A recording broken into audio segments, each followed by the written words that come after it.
So I now call upon the University Orator to present the candidate for a degree honoris causa.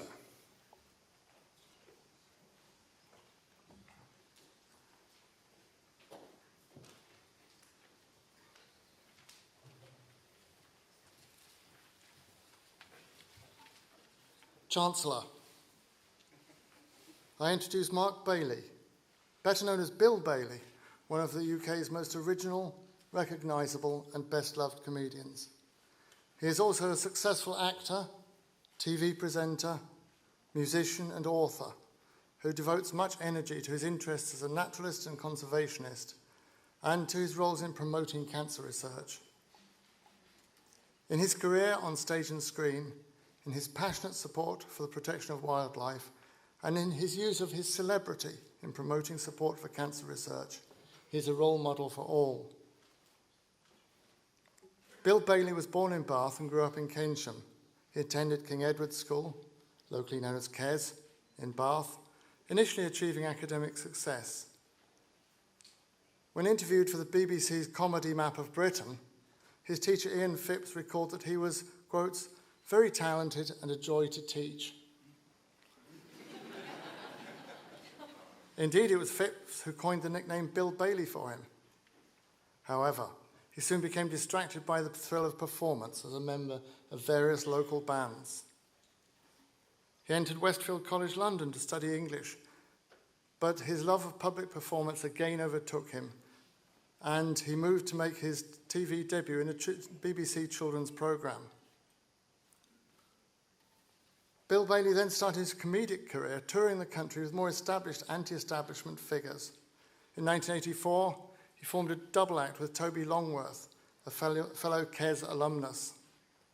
His breakthrough international acclaim came at the Edinburgh Fringe in 1994, winning a Time Out Award in 1995 and being nominated for a Perrier Award in 1996. He also won the Best Live Stand-Up Award at the British Comedy Awards in 1999.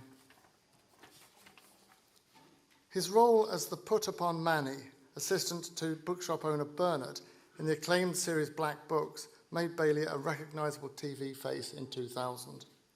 He followed this with 6 years as a team captain on the TV comedy quiz Nevermind the Buzzcocks, and he's made frequent appearances on QI and Have I Got News for You.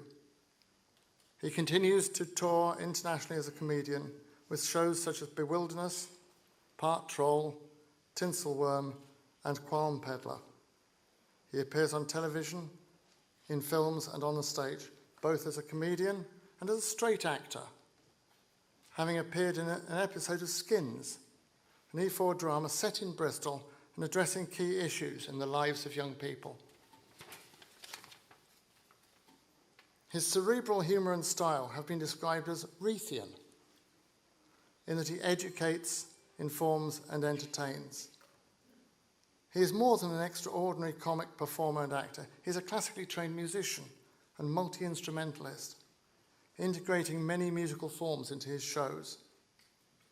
This ability to entertain and educate was amply demonstrated by his show Bill Bailey's Remarkable Guide to the Orchestra with the BBC Concert Orchestra. He has a great interest in the environment and conservation of wildlife and habitats. In 2013, he presented a BBC documentary, Bill Bailey's Jungle Hero.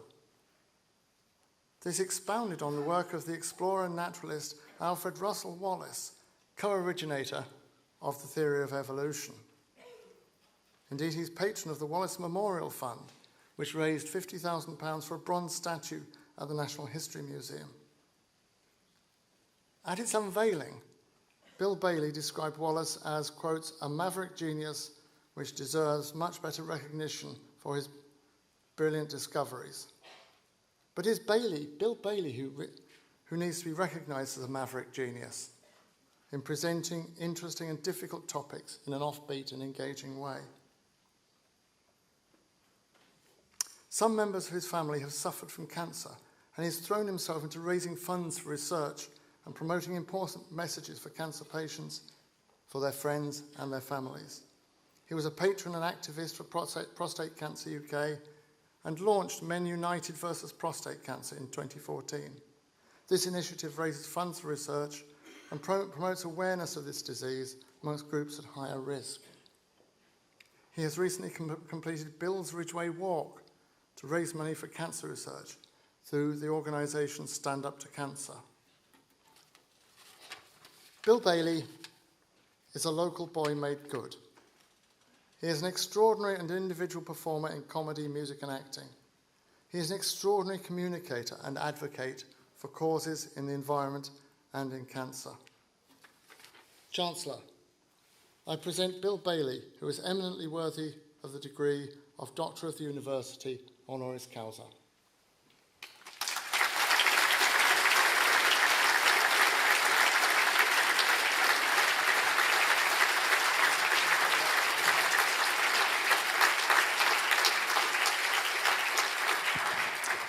By virtue of the authority vested in me, I confer upon you the degree of Doctor of the University, honoris causa.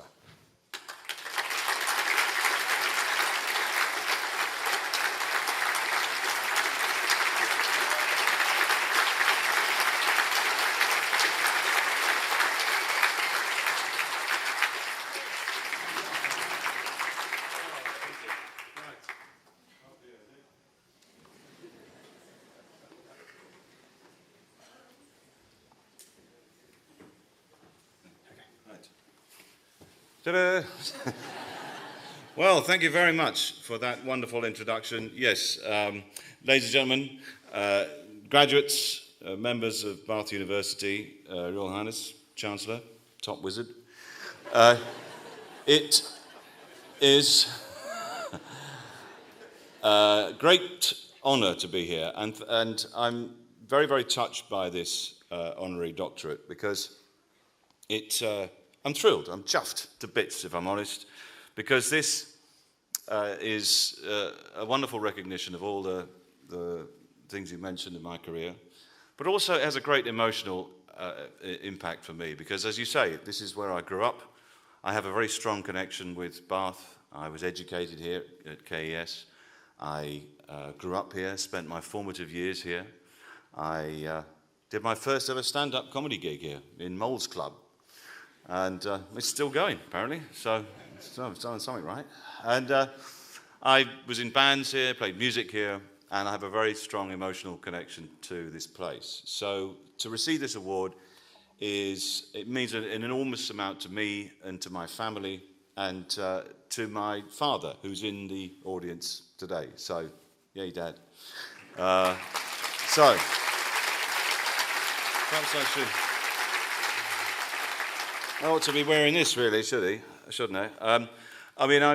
Look, this is one of the great things that's happened to me. I have received awards in the past, not as prestigious as this. I was voted 7th most intelligent person on the TV by readers of Radio Times magazine. Number 6 was Lisa Simpson, a fictitious cartoon character, which sort of took the shine off it a little bit, but... yeah, you get the picture. And I had a lot of enormously influential people who I should mention along the way. Linda Phipps was my music teacher at KES, and she also taught me piano. And she was one of those rare people who she was a genuine inspiration, sadly no longer with us. And she sort of gave me the confidence to go further in what was then my musical career. And every time I step on stage in a big gig, I always think of Linda's words. And my mum, who sadly also is no longer with us, but she was someone who really gave me a love of music. And my dad, who's here, who instilled in me a love of absurd comedy with his love of the Goons and Python and 1066 and all that. So if I have any regrets at all, and that is that I didn't pursue my academic career to its full term, and I wish I had, but I'm making amends now. I was actually asked by the university to say a few words of advice to the graduates, and also to talk about my life's journey so far. And they said, could you do that in 5 minutes? And so I was mildly insulted that I could somehow fit all that into 5 minutes. And you mentioned the fact that I'm a local boy. I did actually grow up here in the West Country, The only thing that's changed about me, really, I don't have the accent anymore. I used to have a very strong West Country accent. Those of you that don't know it, it's a very strong, powerful, bucolic accent. Or it's quite a rounded off accent, like that. I don't have it anymore because I wanted to get on in life.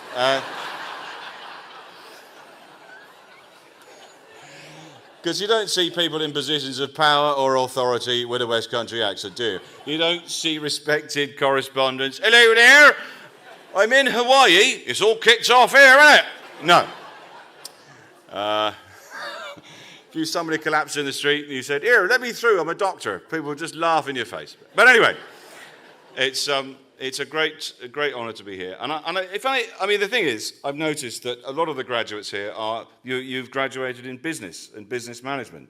And I'm in showbiz, so really it is you I should be asking for advice from. And if I can say anything at all to you, and that is this.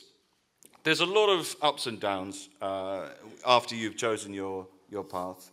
And I would say, stick at it. That's my only advice to you. Be determined. See it through to the end. That's what, if anything, life has taught me. Do that. And education is a wonderful thing. Linda was an enormous inspiration to me. And all of the teaching I got at KES was so wonderful. So I would say, finally, a little quote by my favourite poet, W.B. Yeats. And that is, education is not filling a pail. Education is lighting a fire. And hopefully what's happened to you, a fire's been lit, carry that fire on with you for the rest of your lives. So, finally, I would just say thank you very much to the university. This means more to me than you could possibly imagine.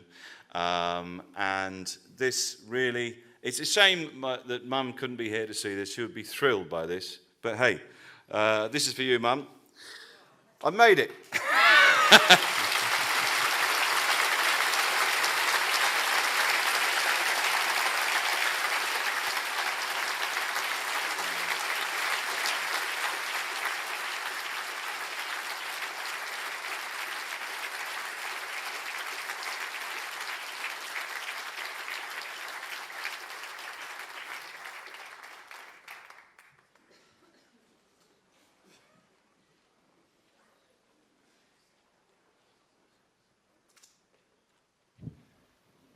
Thank you very much for those kind words and for the new title. I'll look forward to writing that at the end of my CV. It'll be very good. I like that one.